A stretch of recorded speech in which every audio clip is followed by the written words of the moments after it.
In the 90s, the 600 class was of massive importance to the Japanese manufacturers, and although Suzuki's Bandit 600 was a massive success, they didn't have anything to mount a proper challenge in an increasingly competitive supersport category. Until 1997, that is, when the Suzuki GSXR 600 Srad appeared. Based heavily on the previous year's 750cc version, but with a high-revving, hugely over-square engine, it was built to win supersport races almost straight out of the box. It has a listed 104 horsepower at the rear wheel and a top speed of 158 miles per hour. The 600 won't redline until 13.5 RPM, but you really have to get the bike over 7,000 RPM to feel the power and potential that this bike has to offer.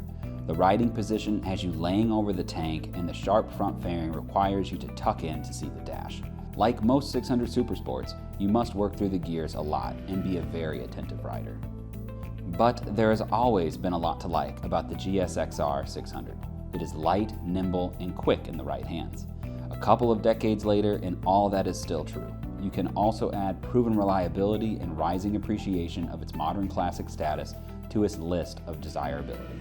Part supply is still pretty good, and you can upgrade suspension and brakes using aftermarket parts or bits from the 750.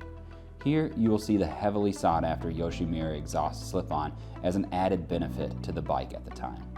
Best of all, a good Srad will still keep up with most things on a twisty road, even while weighing in at roughly 400 pounds. There is no doubt that the 1997 GSXR looks a bit dated these days, but underneath that fairly big and bulky architecture from the 750 lies a more than capable sport bike.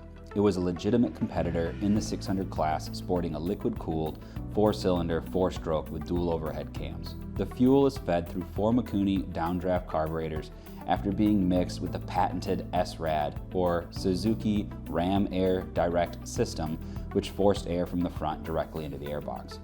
The bore and stroke are 65.5 by 44.5 millimeter.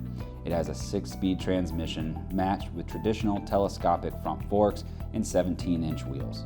In fact, it has the shortest wheelbase of any 600 bike of its time.